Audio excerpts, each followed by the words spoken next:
Every year, American car dealerships sell over 16 million vehicles worth more than $1.3 trillion combined. And on average, they keep less than 2% of that as profit. Sell a $40,000 car, and once every cost is counted, the dealership might clear a few $100s. That's a worse margin than a grocery store. So explain this. Why is the car dealer one of the most reliable ways to build generational wealth in small-town America? By the end of this video, you'll know exactly where that money actually comes from. And it's almost never the car. There are 3 ways into this business, and each one is a different bet. An independent used lot is the cheapest door. No manufacturer telling you what is stock, no mandatory renovations, just a fenced lot and an auction account. It's also the weakest version of the business because it's missing the 2 departments that actually make dealerships rich, which we'll get to. A mainstream franchise, Ford, Toyota, Chevrolet, trades a lower margin per car for manufacturer advertising, brand trust, and subsidized financing. In exchange, the manufacturer controls almost everything. Your facility design, your renovation schedule, even which cars are sent, whether you want them or not. A luxury franchise flips it, fewer cars, fatter margin per unit. Buyers who don't flinch during a bad economy. The catch is the buy-in. Facility standard alone can cost triple what a standard showroom costs to build. Here's where most people's dream quietly dies.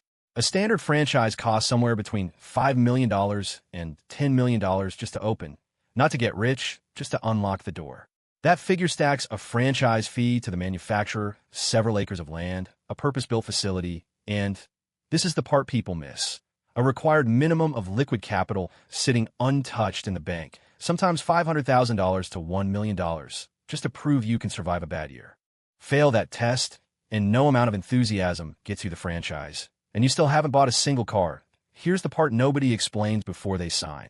Almost none of the inventory on the lot is paid for in cash. It's financed through something called a floor plan, a revolving credit line where a bank fronts nearly the full cost of every vehicle. The dealer holds the metal. The lender holds the risk. And every single day a car sits unsold, interest is quietly accumulating against it, often somewhere between $40 and $85 a day per car. Multiply that across a 100-car lot, and a slow month can cost tens of thousands of dollars before a single vehicle sells. This is the trap first-time owners never see coming.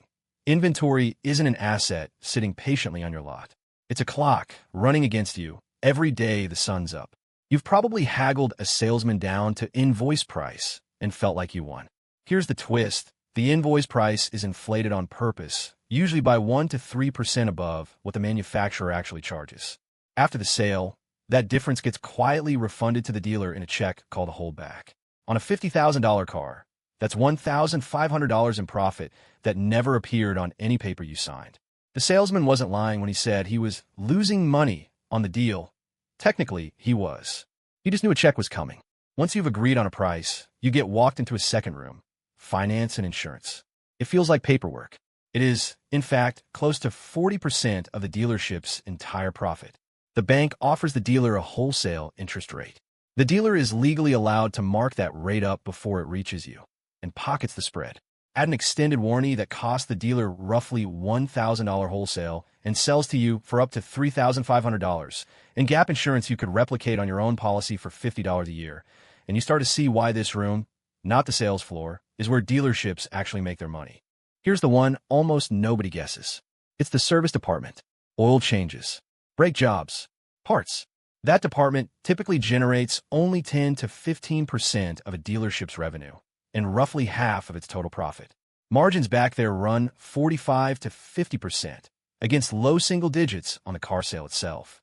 And it doesn't care about the economy. Car sales freeze during a recession. Brakes still wear out. Dealerships track a metric called service absorption. What percentage of the building's entire overhead, rent, salaries, everything gets covered purely by the service department's profit.